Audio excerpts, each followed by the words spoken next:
Hello everyone, my name is Andrew and welcome back to Frames of Space.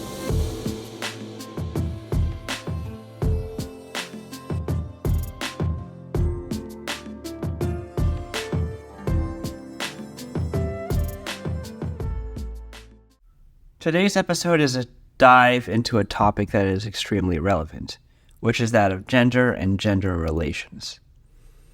Now, this is a subject that I've touched on before, especially in the early months of this podcast. But I do believe it is one topic that deserves ongoing exploration. And that's because the landscape of gender is constantly shifting. And thus, it's important to have many different types of these conversations. Today, we are going to unpack some of the complexities around gender, particularly as they relate to men and the challenges they face in our rapidly changing culture. Joining me today is Shauna Daly, a Substack writer and co-founder of the Young Men Research Initiative. Shauna's work is fascinating because it addresses a critical issue, the way that young men have been, in her words, written off by the left in recent years. Her argument is that as cultural norms have evolved, men have been left without a script, without clear guidance on how to act, what their purpose is, or even what's expected of them in today's world. It is a provocative thesis and one that I think deserves serious consideration. Now, I want to be clear, this is a very sensitive topic. It is one that requires a lot of nuance and tact and willingness to listen to a wide range of experiences. This episode is about understanding the struggles that men face. Yes. But it's also about how those struggles relate to broader issues of gender inequality and how those issues have changed over time. And let's be honest, this often isn't an easy conversation to have. It is messy, it's complicated, and it is often uncomfortable. But that is exactly why it is so important. One of the things I do appreciate about today's conversation is that we did have a lot of ability to talk about hard topics with a sense of grace. In a world where discussions about gender can quickly become polarized, today's guest does remind us to approach these conversations with empathy and an open mind. We are all navigating uncharted territory here, and it is inevitable that we'll make mistakes along the way. But if we can give each other the benefit of the doubt, if we can listen with curiosity rather than judgment, we might, just might, find some common ground. I also want to take a moment to acknowledge the elephant in the room, which is that of the current political climate.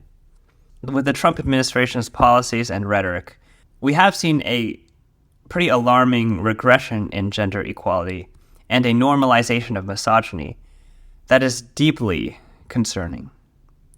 And while it is tempting to only focus on the negative stuff, I do think it is important to recognize the progress we've made alongside the work that still needs to be done. Because gender inequality isn't just a woman's issue, nor is it just a men's issue. It is a human issue. And until we address the ways in which it affects everyone, we're not going to get very far. This conversation might be outdated pretty quickly, even within a year, because of how quickly the cultural norms around gender are changing.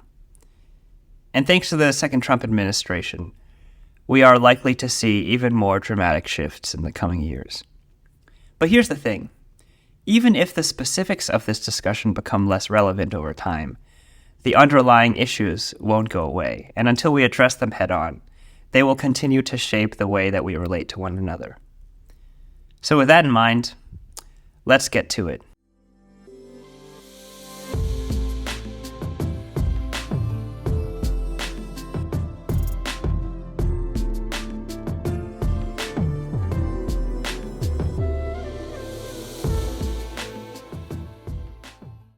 Shauna Daly, thank you so much for taking the time to come onto this podcast.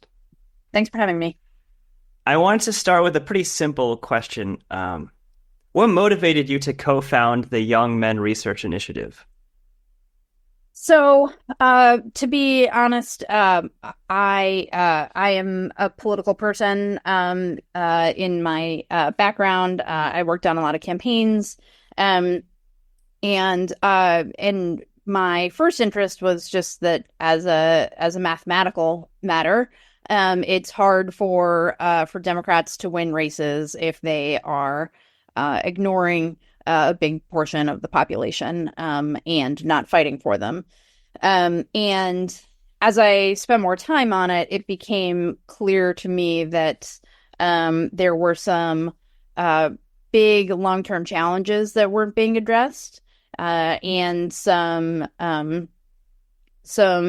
challenges for my own tribe, that I wanted to sort of push to change people's opinions about. What do you want to change people's opinions about? Well, I think that we have to be honest that a lot of the left has kind of written off men and young men in particular, and a lot of folks are okay with the idea that men not doing well is just an accepted fact of life, and it's okay to mock that. And I think that, my own personal politics say that, we should want every American to be doing well. And if they're struggling, then we should be looking for solutions. So one thing that you said in your answer that I thought was kind of interesting is the idea that a lot of the left has essentially written off men. And like, if they're struggling, it's okay to mock them. So I find myself a little bit sympathetic to that view. And because of that, I'm going to play devil's advocate with you.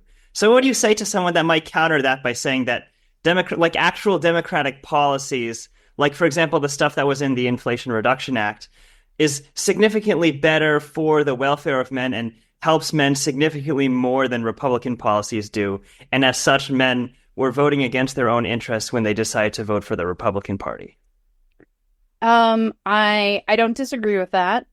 I think that Democrats didn't talk about a lot of legislation as being in the interest of men, when they certainly could.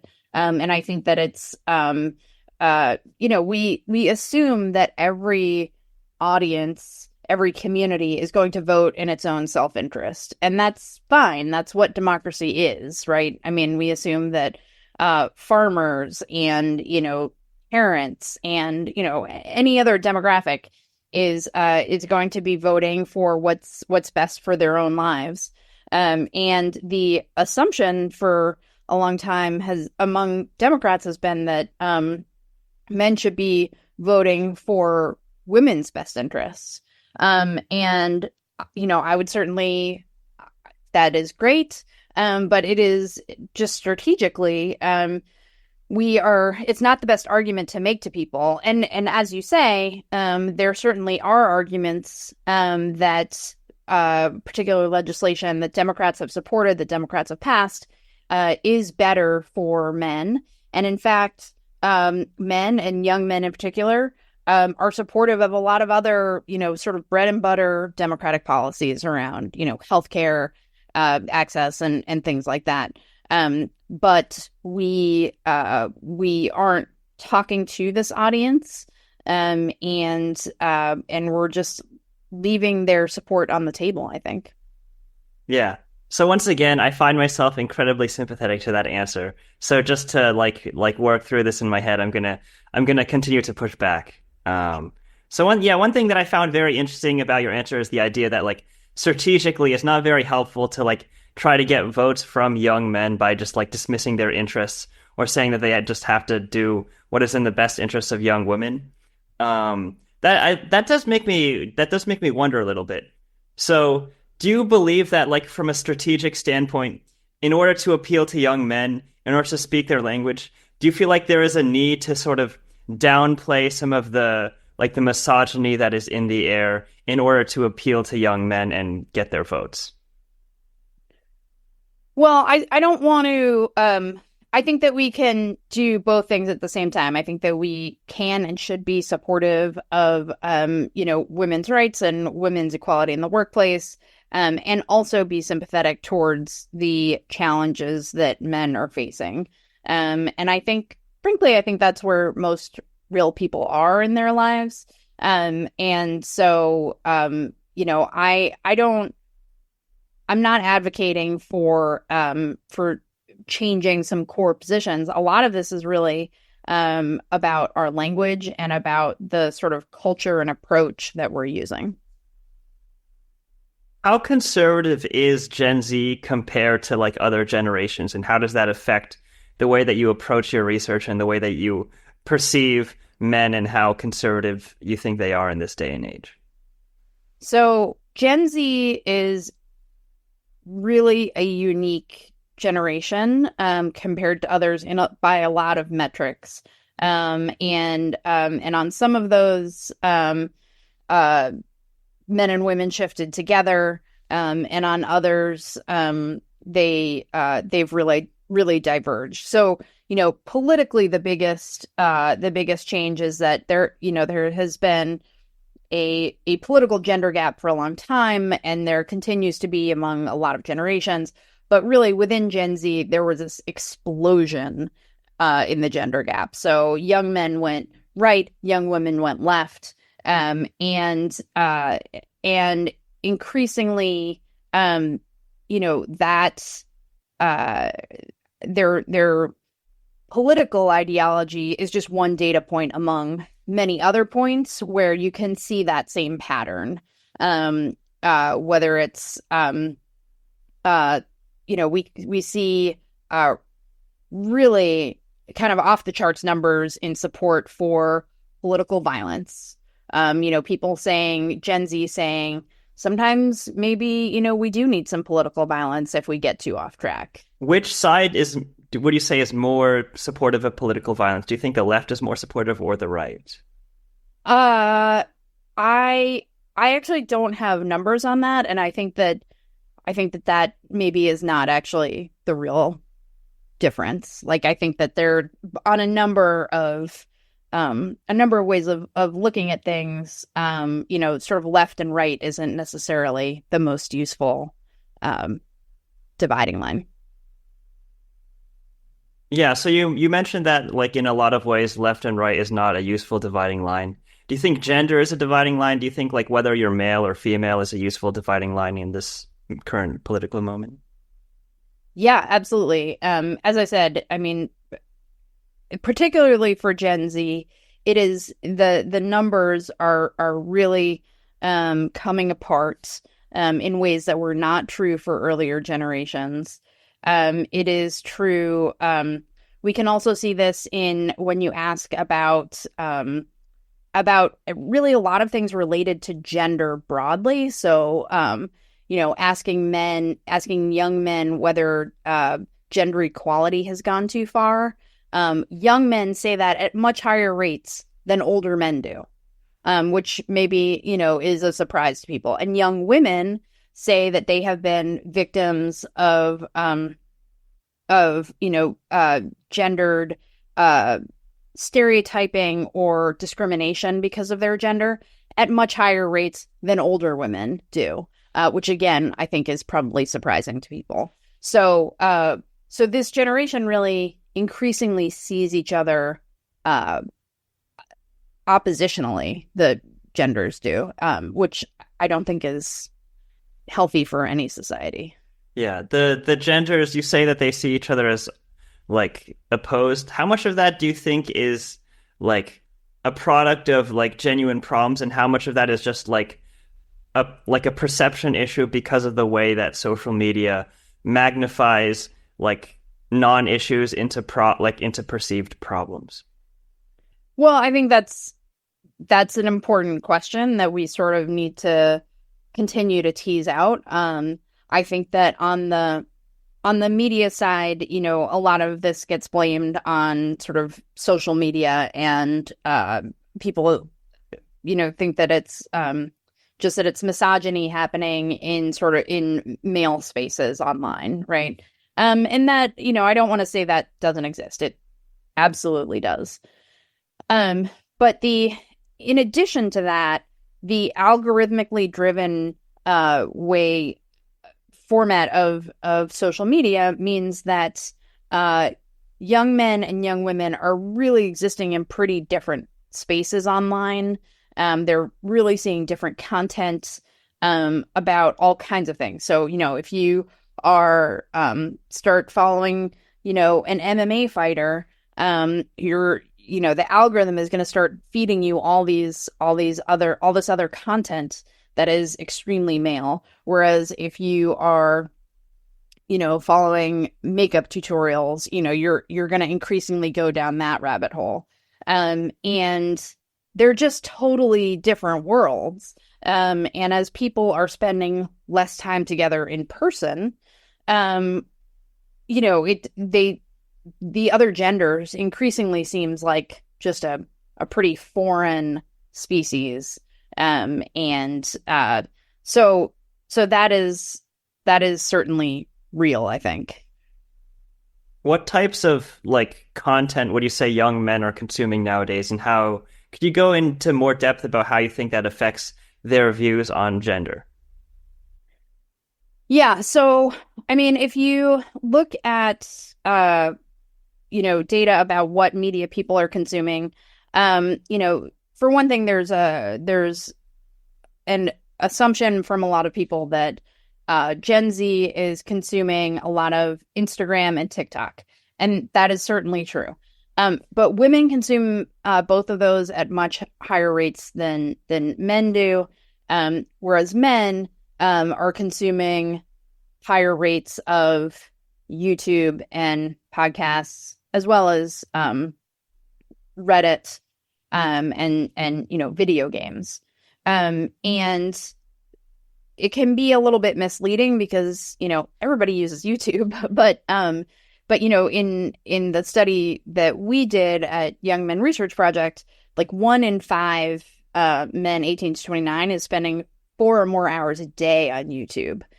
So it's a real qualitative difference. And so in these spaces, these have become, online communities, again, at a time when people are increasingly spending less time in real life with other people. They're building communities online. And there's a sense of belonging and a sense of acceptance that they are likely not finding in a lot of other places in their lives.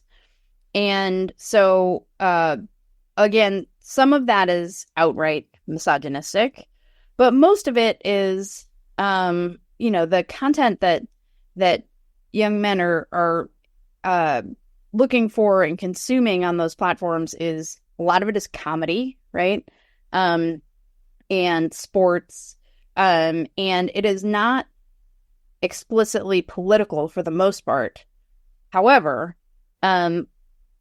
those interests have all become really right coded, and that is both because of actual outreach from the right, and also just because the left really hasn't made an attempt to reach into these cultural spaces. I find that last sentence to be one of the most interesting parts. Do you think that there has been like a reluctance on the part of progressives to allow Democrats to go into like apolitical but like somewhat right-coded spaces in the past few years? Yeah. I mean, some of this is like, will Democrats go on Joe Rogan? And some of them clearly like don't want to. They're afraid that they're going to get pushback for it because Rogan has some beliefs that they disagree with. Some of it is because some of those shows don't want Democrats. And what I've heard from folks who have tried to book Democrats on those shows is that like they're first and foremost entertainment, right? They're selling ads, and Democrats aren't that fun. And that's a problem. Like, just as a larger cultural issue is that Democrats are seen as scolds.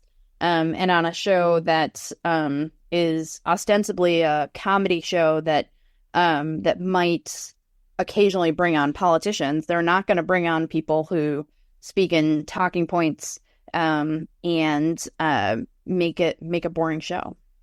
Yeah, I find it very interesting that the left is not seen as fun these days. Because I do think that, like, obviously I condemn him totally, but I do think that Donald Trump is able to communicate the way that he communicates while exuding a greater sense of, like, fun and joy, which I think is, like, it's incredibly interesting. I think people often underestimate the extent to which his sense of joy is responsible for allowing people to, like, support him whenever he does reprehensible stuff.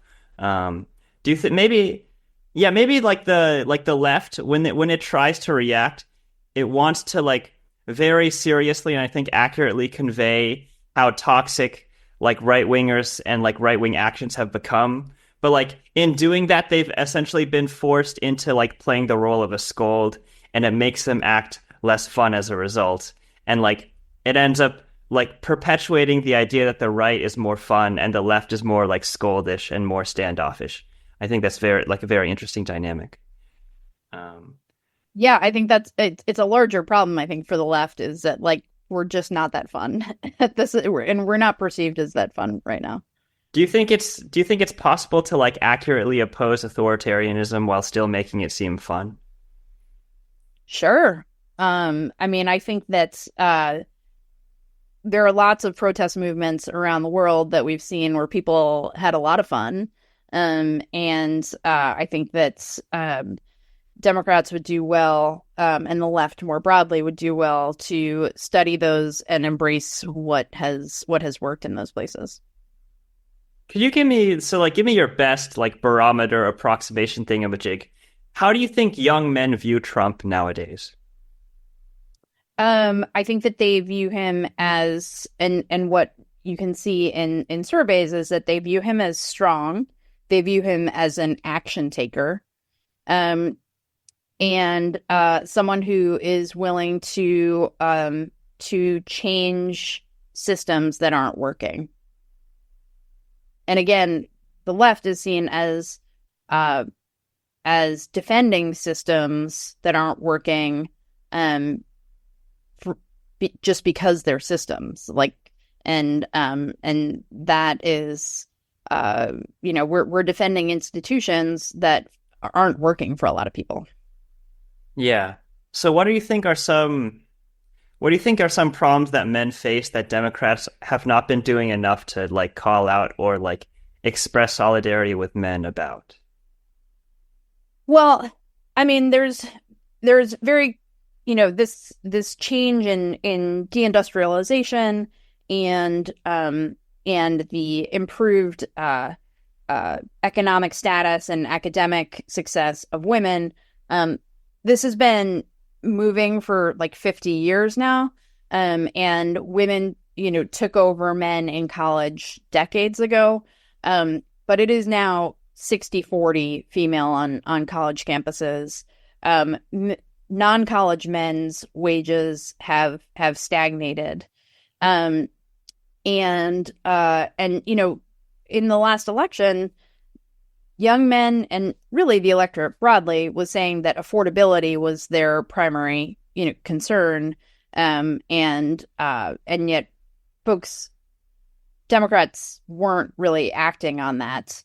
Young men are also really concerned about immigration, and I think that the right has really been able to weaponize immigration for this demographic and say that it's women and it's immigrants that are causing your problems, and Democrats to a large degree have not acknowledged that this population is having problems at all. And so downstream from these larger sort of economic changes that have been happening, men are sort of don't have a script about what it means to be a man in the modern world, where women are equal in the workplace, and potentially, are earning more than men, and that's a change like that is disorienting for anybody. Like equality can be a good thing, but it can still be hard for people to deal with the change, especially when they look at their fathers and grandfathers' generations, where they were able to buy a house on a salary that, a non-college salary. And I think that we should have real empathy for that. And as well as trying to, offer policy solutions. Because the sort of next stage of this is that as people are confused and sort of not knowing what to do with themselves, there's really high rates of depression. Men die of deaths of despair at much higher rates than women. And again, we should be taking all of that seriously, and taking steps to address it and offering policy solutions. I think that's very interesting when you talk about how the left isn't really taking that seriously enough. Like Democrats have never really been willing to speak on behalf of men or talk about the ways that they're struggling. That does make me wonder, are there any like progressive feminist arguments that you used to support but now regret supporting because of those arguments and like they had like a harmful effect on men? Me personally, that's a very personal question. I think that for a long time, again, you can see a lot of these trends in different spaces, right? Whether it's like girls complete their homework more and, have fewer disciplinary issues in school. Women go to the doctor more than men. And that's one of the reasons that they get their vaccinations more than men. There are all these different areas where I think for a long time, the feminist argument has been like, that's right, because like women have their shit together and, the future. Or like women are socialized to like have like a greater level of discipline than men because they're held to a higher standard. Like that would be one of the. Yeah, I mean, that could be part of it. I think that there's real arguments, especially when it comes to academic performance, that, girls' brains develop earlier and so they have more of a future orientation, so they do their homework and all of that kind of stuff. But I think that fundamentally, like, rather than positioning that as women are great and girls are great and better than men, I think that if you just shift your perspective and say, like, it's a real tragedy that, like, men are dying at higher rates, that they're, they have much higher rates of loneliness. Like, and if you just view the same numbers through that perspective, and say, why wouldn't we try to help any population that is clearly doing worse than their cohorts, than their peers? I think it's a very easy shift to make. And to be clear, like, I don't think that it violates any core beliefs of feminism that women should have equal opportunity, and, have protections in the workplace and all of that kind of stuff. Yeah, I think part of what I found so interesting about that is, like, if you were to take these statistics at face value, they represent like a tragedy. I guess my question is, like, if you were to like ask a young man, like if you were to just like pluck like the median young man out from the street and then ask them what their problems are, do you think that they would frame those things that way? Do you think that they would say like men are struggling because of like X like level of like mental health disparity or even like achievement gaps, or do you think that they would frame it in a different way of like how? I think, like, when it comes to things like academics, you can see that surveys of high schoolers, young men are saying, the girls the girls don't get as in trouble as much, and the girls are really taking taking opportunities and doing well in class. And I think that so I don't think that they would necessarily describe it that way. But, again, like surveys about how many close friends do you have? Like those numbers are way down for young men from their father's generations. And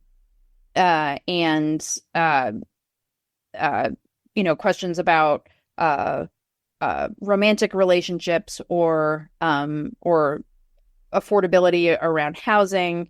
I mean, those are all really measurable things. So even though men don't articulate all of these things in the same way that I would, I mean, they're things that we can see when we look at the numbers. I think that the way that you brought up romantic relationships was really interesting. I'm going to quote one of the articles from the Young Men Research Project. Quote, "Post-election, some commentators fell into the trap of dismissing all young men who listened to Rogan or voted for Trump as incels. But while most young men certainly don't fall into this category, we should not dismiss the impact of sex and relationships, and the lack thereof, on people's worldviews, and specifically those of young men. Not having relationships because of declining economic prospects isn't a joke. It's often deeply distressing." End quote. So one of the things I found really interesting is the part when you said not having relationships because of declining economic prospects isn't a joke. Do you think that the left has traditionally had a tendency to treat men not being in relationships as a joke? I think that incel is very much a punchline for a lot of people. Guys living at home in their mom's basements is a punchline. All yeah, or they're treated as creeps that deserve to be shunned by society or yeah, absolutely, yeah. I think that again, social psychology makes a pretty clear line that people who are lonely are and who aren't in a relationship are they're more prone to authoritarian thinking, right? They're more prone to this idea that the world is not a great place and we need one person to fix it. And it's also associated with worse health outcomes about things like heart health and things when people are lonely, they're sad and being sad is bad for your physical health as well as your mental health. And again, we should take that seriously. What would you say are some of the positive effects of being in a relationship, and how has that colored your views on this issue? Well, as I said, I mean, there are some of these sort of measurable physical correlations to better physical health, but it's also more connection to your community, and there's an argument that's the sort of argument for diversity that comes from sort of the business space, which is that being around people who are different than you helps you think differently, right? If you are only surrounded by sort of a group that's just like you, in this case, men, you fall back on stereotypes. You never really have to push outside your boundaries of how you're thinking. And if you're in a relationship, you have to see someone else's perspective on a regular basis, and have empathy. And those are good things, both for the individuals involved, but they certainly extend beyond relationships too. Do you think the left has done less to encourage young men to go into relationships than they have in the past? I don't know.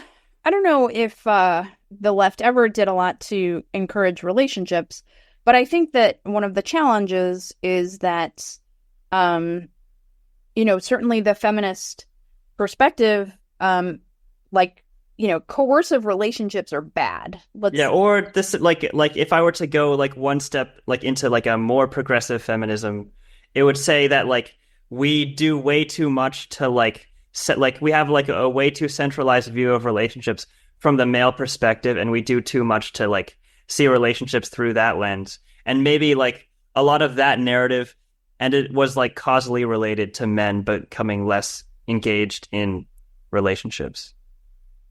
yeah, I mean, the left has really shied away from anything that involves the state encouraging relationships, and that gets into like welfare reform from the 80s and um, uh, lots of other bigger issues and sort of abortion rights, and I think that we can support abortion rights and we can support single mothers, and also acknowledge these um, demonstrable facts that people are happier when they're with other people than they are when they're alone. Do you think that in the past, part of the reason why men felt more comfortable going into relationships is because they had a more explicit permission structure from the people around them to talk about young women in a more like sexualized way? That's probably some of it. Yeah. I mean, there's lots of factors to this about whether romantic relationships are really primarily romantic or whether they're a financial arrangement. Um, uh, but I think that there is a lot of there's a lot of thinking and work being done on the right about families and about this like the pronatalism movement, basically the idea that birth rates have fallen. It's bad for the country as our birth rates are down. And their think tanks are really focused on this. People like Josh Hawley are focused on it. This was JD Vance, talking about childless cat ladies. The Secretary of Transportation is arguing, wants to implement rules that more transportation funds will go to communities where people have higher marriage rates and higher birth rates. I mean, this is something that's really getting baked into their policy as well as their ideology. And so it's certainly understandable that there is that the left does not want to engage with that. But again, I think that we should be able to, and I hope that we can have that we can hold multiple things in our head at the same time. That again, coercive relationships are bad, but people are better off when they're around other people. Yeah, and I definitely agree that coercive relationships are bad. What would you say to like a thesis that someone might like suggest about the idea that in order to encourage men to engage in relationships, we should give them a little bit more of a permission structure to use raunchy language that they would have been willing to use in the past? What would you say to that? I would say that's not a way to attract a partner. Of not the sort of median female partner today, anyway. I mean, again, I'm not arguing for returning to any sort of unequal relationships, or that women should be subservient to men, or that they should be putting up with language or behavior that is that they don't want. I mean, relationships should be consensual. But I do think that we need a modern model for this, for straight relationships, that embraces feminism and equality, as well as partnership. Do you think the left used to embrace that type of model, or do you think they never embraced that type of model? Uh, I, I mean, I think that, I think that there's just been a lot of change over the last, half century. And I think it's hard to, I think it's a little bit hard to compare, you know, women today are earning more than they did 50 years ago. And again, non-college men are not. So it's hard to compare because women were truly, again, all of this is speaking in averages, but women were truly not equal, in the 80s, for example, economically. Yeah. Do you think that they are equal now? Economically, I mean, and it depends on what metrics you're looking at. There is, there is still a gender gap, a gender pay gap. But again, college still has a premium on your lifetime earnings, and women are going at much higher rates. And there are certain fields where they're really taking over. Yeah. But certainly, let's be clear that I haven't looked at, I don't know what the current numbers are, but the vast majority of Fortune 500 companies are led by men. I think the Senate is still 75% men.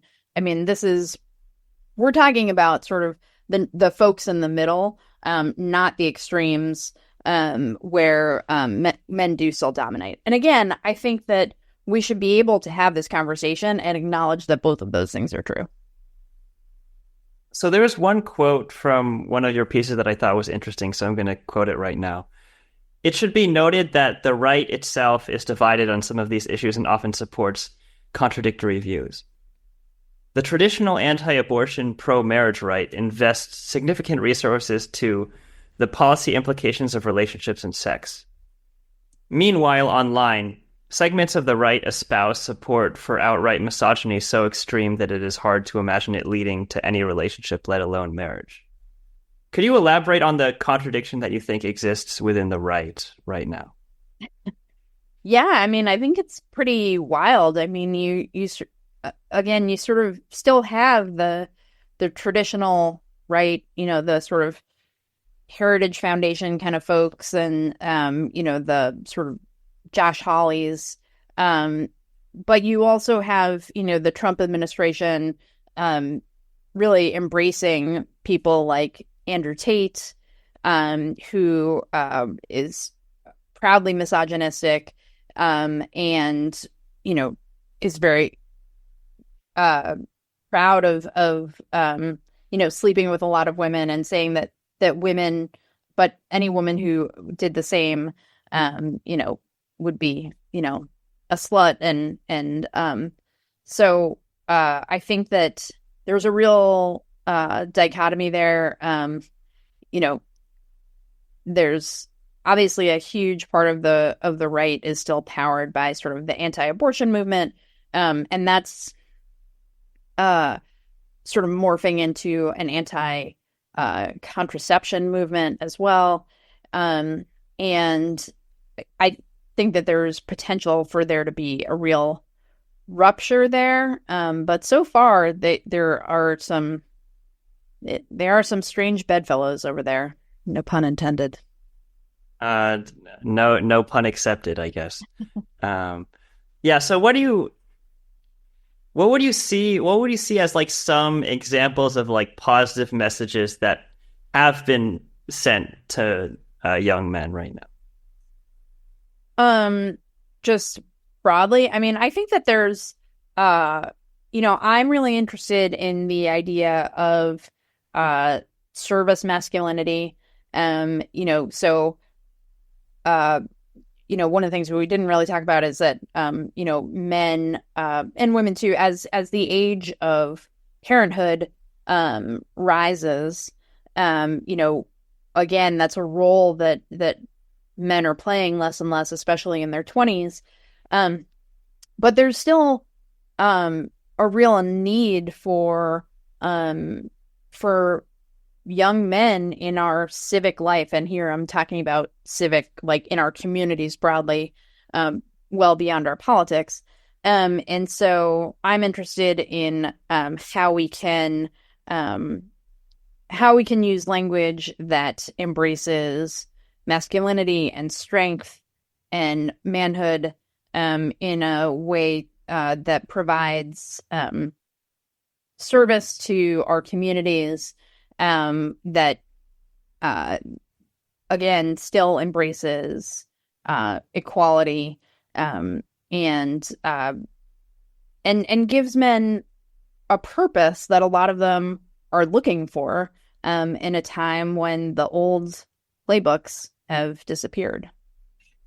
Do you think so? Like you mentioned the whole idea that we can spread a type of positive masculinity that does encourage things like strength. Do you think it would be possible to like spread positive or aspirational like versions of aggression or dominance? Because those things also tend to be like more like male coded. So do you think it would be possible to spread aspirational like versions of those things? Yeah, I mean, I think not I would say no to dominance. I mean, look, I think that there are times when strength and risk taking are necessary and useful. I don't think I don't think strength has to be dominance, though. And I think that if we, I'm not going to concede that to the folks who argue that they are the same. So,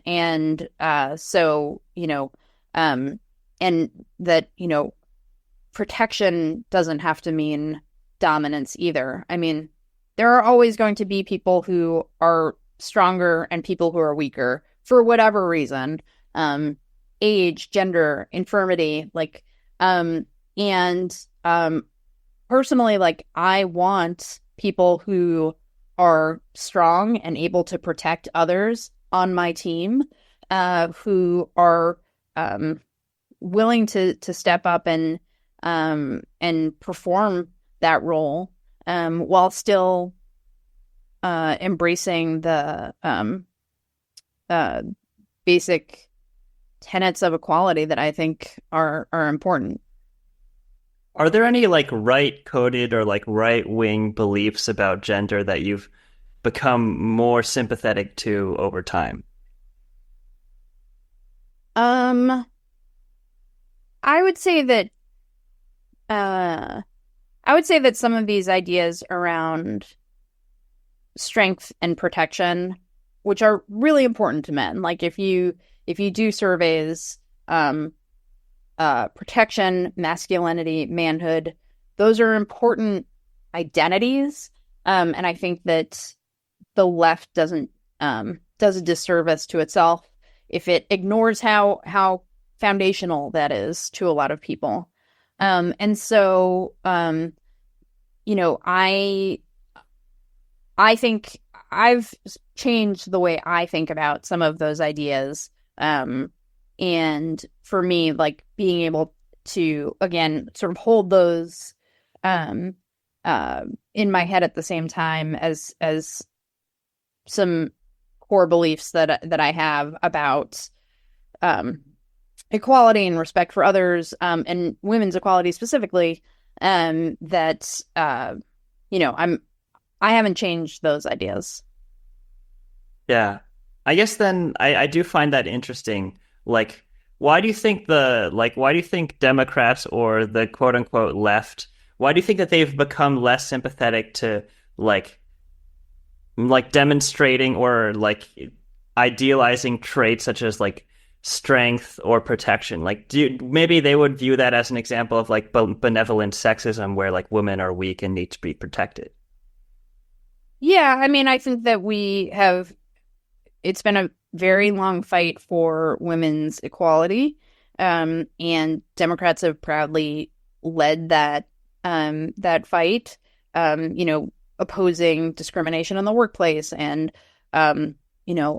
opposing domestic violence, and supporting reproductive rights. And those all continue to be important. And I think that we can believe in those things and support those things, and continue to fight for them. And also still understand that that men are looking for ways to exist in a modern world. And it's up to all of us, I think, to come up with that script, because it's one of the challenges that we've had is that particularly coming out of like the 60s, there was this sense that any sort of boundaries or any sort of guidelines were bad, and that bad for men or bad for women? For anyone, that sort of rules about how to exist were bad, and whether it's how you dress or what profession you can go into or whatever. And it's true that a lot of those were really restricting to people and held a lot of people back. It is also true that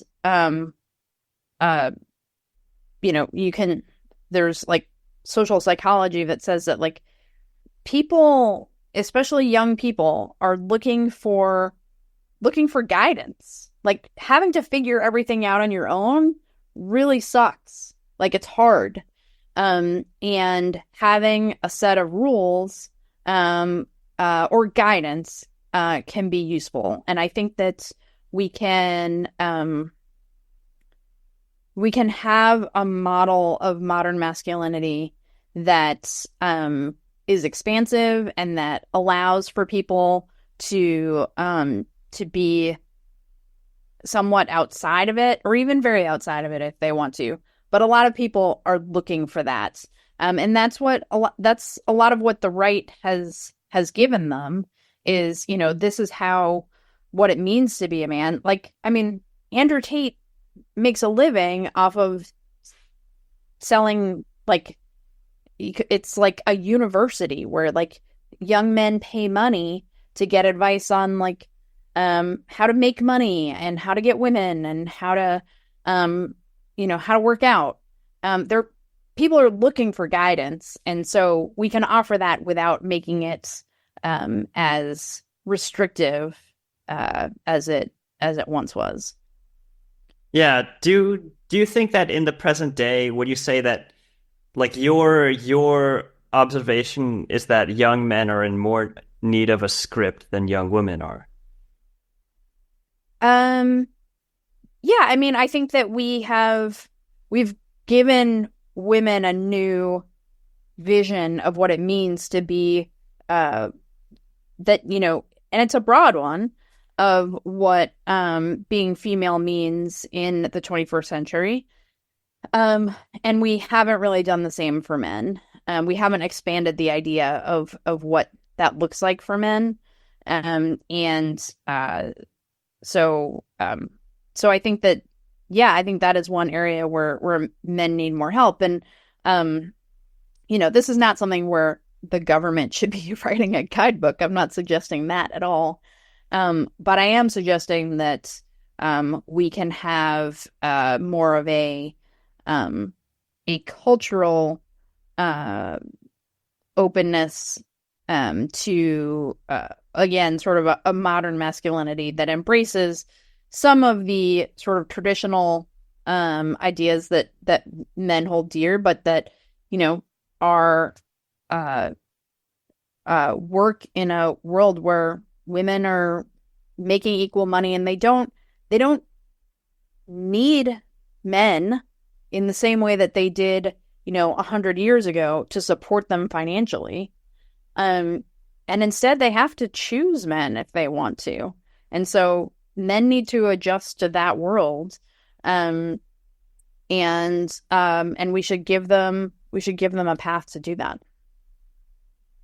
Do you think that do you think that in the present day, like men, like, or at least like this is I'm referring to perception and not necessarily like reality, but the perception among men is that they need women more than women need them.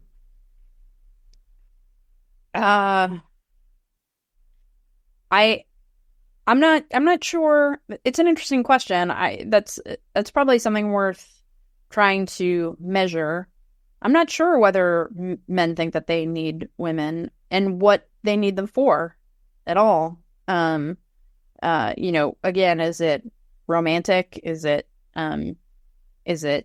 just to have a family? Is it because having two incomes in a house is better than one? I don't know. But it's worth trying to suss out. Yeah, but like if it is romantic, you would talk a little bit about you would talk a little bit about how, for example, like people being in a relationship that has a lot of good positive effects for your mental health, it makes you less willing to support authoritarianism, which I guess makes sense, but I never would have thought of it that way. Like, what are some other positive effects? Like, for example, one statistic that I think is kind of fascinating is that like the younger generation is having sex a lot less often than they did in past generations. Like, do you think that that's worth noting? Do you think that that's a good thing, a bad thing? Um, Yeah, I don't think that's a good thing. Again, like physical touch is again, associated with like lower blood pressure, right? Um and I think that like we should acknowledge that it's a pretty basic human desire to be in a relationship, to be loved, to be touched. Those things are all real and legitimate. Um so yeah, I think that those trends are bad.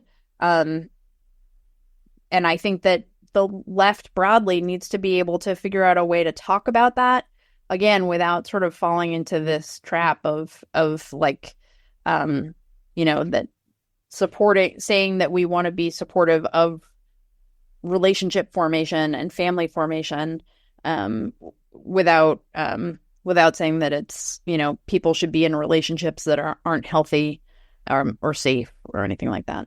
yeah, or even that like a relation like what is necessary for a relationship to be healthy or safe is not necessarily the same as people would have traditionally thought it would be like 20 years ago. Right. I mean, this gets like, what do people get out of a relationship? Um, People get lots of different things. Some people get some things out of their relationship and not others. But I mean, again, to the point about authoritarianism, I mean, some of this sounds really dumb, but it's things like if you're sharing a space with someone, and you occasionally have to make compromises about the TV or what you're having for dinner or something like that, right? When you're on your own, you always get to choose what you're going to do, right? You never have to make that compromise.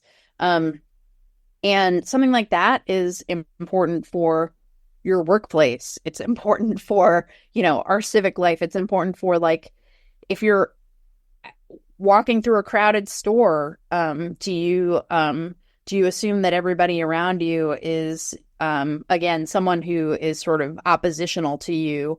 Or is your mindset that,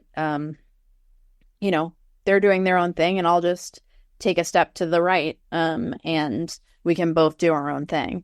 And not having that, I think, is a bigger problem than we're really acknowledging.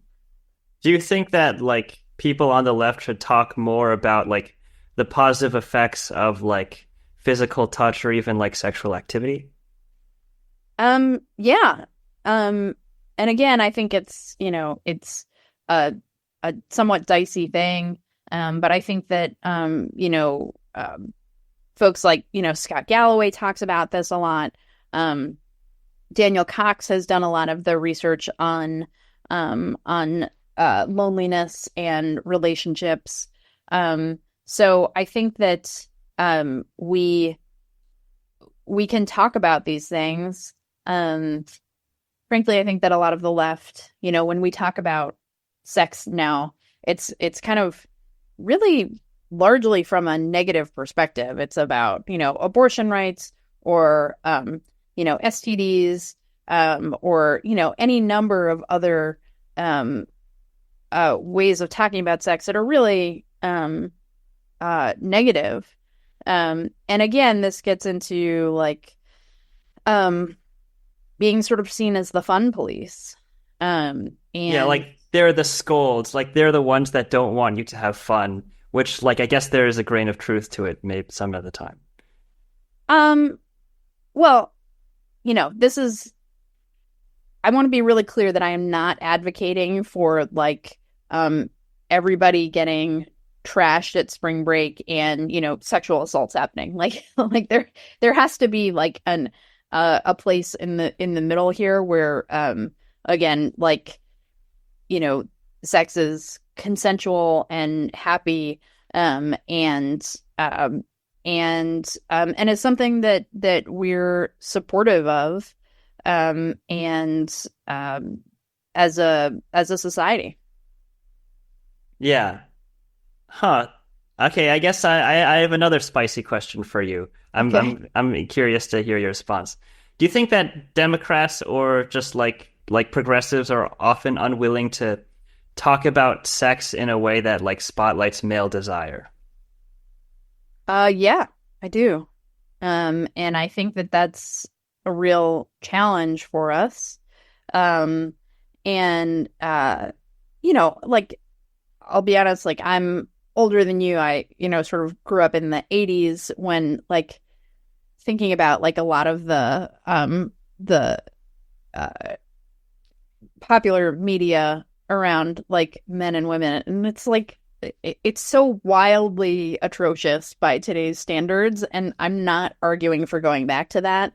And I also want to be clear that we can be supportive of gay rights, and I don't want to ignore the gay population here at all.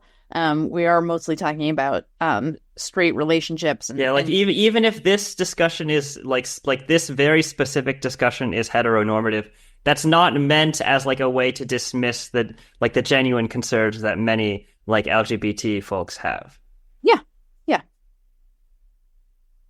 yeah. And I mean, look, I think that the left has to acknowledge that the Me Too movement was important, and it was a long overdue reckoning for workplace violence and sexual violence. But we have to acknowledge that a lot of young men felt unfairly victimized by it, or that it left them without a script, where they were as a result they were told contradictory things about what they should do or how they should approach women and so on and so forth. Yeah, and you can see this in lots of surveys asking young men about are men can men have their reputations ruined for an innocent comment, or yeah, especially they could have their reputation ruined for an innocent comment when that innocent comment would have been complimented in a very different, a very slightly different context, and it would have just been a roll of the dice. Yeah, I mean, and look, I don't necessarily agree with every take on that, and I don't want to say that any comment that a man makes to a woman should be allowed or is appropriate for either the workplace, the school, even a bar. But it is demonstrable that a lot of guys are saying that they don't know how to approach women in a way that is uh, not going to get them in trouble. And so the best option is to stay home with porn. You And know what I don't think that's good for anybody. you know what I find really interesting about this conversation? I think that there's almost like there are like two tensions here where like the first tension is that like we're very clearly talking about how young men don't have like a clear script in their lives about what they should do or how they should act. But then the second thing to keep in mind is that like when we're talking about these really complex topics, we're often hesitant or we're often qualifying our opinions like so much that like there isn't a straightforward right or wrong answer, but the fact that there isn't a straightforward right or wrong answer feeds into young men not really having a script or knowing what to do in any given situation. Yeah, and I mean, I don't want to I also don't want to fall into a trap where it's like you can always say this thing to hit on a woman and it's always going to be okay. You know, that's just not how life works. Um, uh, but I also, I want to be clear that, I'm a feminist. I support women's equality, and that I'm not um, I'm not going to compromise on that in order to get to make some of these other changes that we're talking about. But having said that, I firmly believe that we can do both things at the same time. Yeah, or that we should well, yeah, we should do both at the same time and like obviously give everyone tons and tons of grace because they're trying to like they're trying to conduct themselves in a situation where like cultural norms are changing very, very rapidly. And oftentimes they're just like very different depending on even like what like part of the world you live in. Sure. Yeah. Yeah. And sometimes it's different just like depending on like who you're talking to, or maybe it's like you're within like the same culture, but like different people within that culture have like implicitly different norms that they don't state. Sure. Yeah. Yeah. Um, what would you say that how would you say that the state of gender inequality has changed in the months since Trump has gotten inaugurated? Um, I think that I think that the survey data shows that a lot of the trends that we were talking about in the 2024 election have really just been exacerbated in the few months since. And I'm hoping that that is just kind of a fever spike that will get simmer down a little bit uh, in the coming years. I think that there was a sense among some, the sort of what some would call the manosphere, and the sort of Trump supporting manosphere that conflated views about women and with things like, guys just want to be guys. We want to be able to say the R word and like not get in trouble. And like that doesn't really have anything to do with gender, but there is a sense that like among some people that young men have just been getting held back. And again, that the left are the scolds that are preventing them from doing those things. And again, like the worst versions of that are like, people saying your body, my choice, that sort of thing. But I don't think that's where the majority of young men are. I think that young men are, I don't think that they are necessarily Republicans forever. I think that they're a swing voting bloc. A lot of them made up their minds at the very end. So I think that they can be persuaded back by Democrats, but only if Democrats try. Yeah. But I do want to focus on the fact that I do think that there is maybe like an unintentional tension between what we're saying in terms of how like men don't really have a clear script, but like when we try to talk about like what's good or what's bad, we end up being a little bit like more like wishy-washy. We end up like qualifying what we're saying. Like we say it with like far less certainty, which probably like even if it's like a better way of describing the situation, it sort of feeds into like the lack of certainty that men have about like what they should do or what they shouldn't do. So maybe Yeah, I think Go I go just ahead. want to I just also want to be clear that like I, a 45-year-old white woman from Boston, should not be writing the script for young men in America. Like I'm under no illusions about that. Yeah. Um but I do think that there is a need for some other folks to come together and do that. And again, I think that there are interesting models for that. Arnold Schwarzenegger like has like a really cool like program where he gives like workout advice and like life advice. I think that is certainly someone to look to more as a model, and there should be lots of models of this. But I'm not the one writing it. Yeah.